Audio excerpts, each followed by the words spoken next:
Welcome back to Brush and Beyond, where we see the world through artists' eyes and learn to express our own worlds. Chasing Cézanne's brush with apples. Paul Cézanne, the painter who did it his own way. Everybody said his paintings were bad, so how did he become one of the most famous artists ever? Let's find out together. Ever since he was little, Paul loved to draw, but his father didn't like that one bit. He wanted Paul to work at the family business instead. Have any of you ever loved doing something that a grown-up didn't think was a real job? When Paul grew up, he tried to get into the big famous art school in Paris, the Paris Academy of Fine Arts. He tried and tried and tried. Every single time, they said no. They thought his painting looks messy and strange. Then, in 1874, Paul joined the very first Impressionist exhibition with some other painters who liked to do things differently. We call them the Impressionists. One of them, Monet, showed a painting called Impression Sunrise, and the critics laughed at it. They said it didn't look finished, but those funny looking paintings, they were about to change art forever. Now here's where it gets interesting. Paul had a best friend, a writer named Émile Zola, who used to cheer him on. But one day, Zola wrote a novel called The Masterpiece, telling a story about a painter who failed at everything. And Paul thought, wait, is that supposed to be me? He was so hurt that he ended the friendship. Now that's the sad part of the story.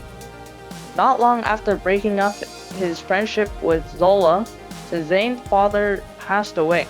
Although this was a sad event, his father left him a large inheritance, which meant Paul never had to sell a painting or worry about what anyone thought ever again. He was free, and so he painted only what he loved, in his own bold, blocky, colorful way. Slowly, younger artists started to notice. They looked at his apples, his mountains, his strange, beautiful shapes, and they said, this is the future. They invented a name for what he'd done, post-impressionism, and they called Paul the father of modern art.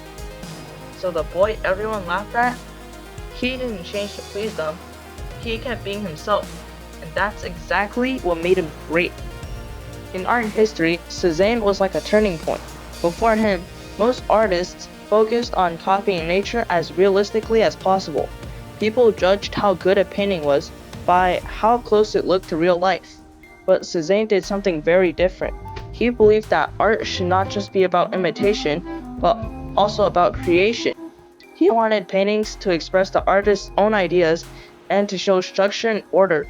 Instead of copying every detail, he simplified shapes, turning nature into circles, cubes, and other basic forms. By doing this, he broke away from the rules that had guided Western art for hundreds of years. His way of painting encouraged other artists to think about what truly matters in a picture. His ideas later inspired many new styles, especially Fauvism and Cubism. That's why people often call him the father of modern art. What is post-impressionism? Post-impressionism is a French art movement of the 1880s to the 90s. Not one style or school, but a shared new direction. What they pushed against. Impressionism's chase after fleeting light and color, and copying exactly what the eye sees, which often let the artist's own feelings out of the picture. What they reached for. The artist's own feeling and the solid reality of things, built from the basics of structure, line, color, mass, and plane. All three shared one goal. Each began as an impressionist, then broke away. Instead of dissolving objects into flecks of light and color, they worked to restore the solidity and reality of things. Cézanne's greatest achievement was breaking away from the surface realism of traditional painting. Unlike the Impressionists, who focused on quickly capturing fleeting impressions of light and color, Cézanne's style was very distinctive. He emphasized the purity of painting and the importance of self-expression. He cared deeply about the structure of his compositions, liked to show solid geometric forms, and used dark lines to outline objects. making them look strong and clear. He focused on the overall relationship between objects rather than the precise textures, shapes, or perspectives.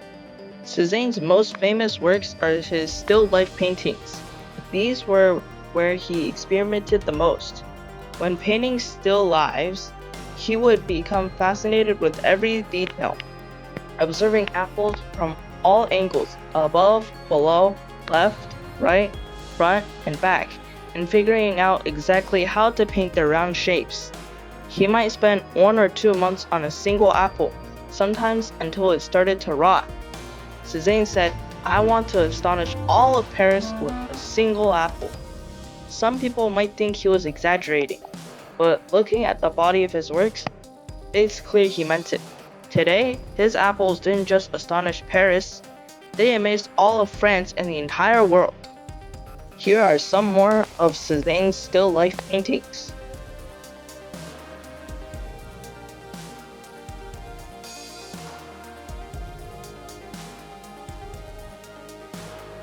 After looking at so many of Cézanne's apple paintings, we can summarize some of the artistic features of his work. Number 1. Cézanne discovered that when complementary colors like red and green are placed next to each other, they appear even more striking. Number 2. He emphasized the surface and texture of the painting by applying color evenly across the canvas. Number 3. He used warm and cool colors to create the illusion of depth and distance.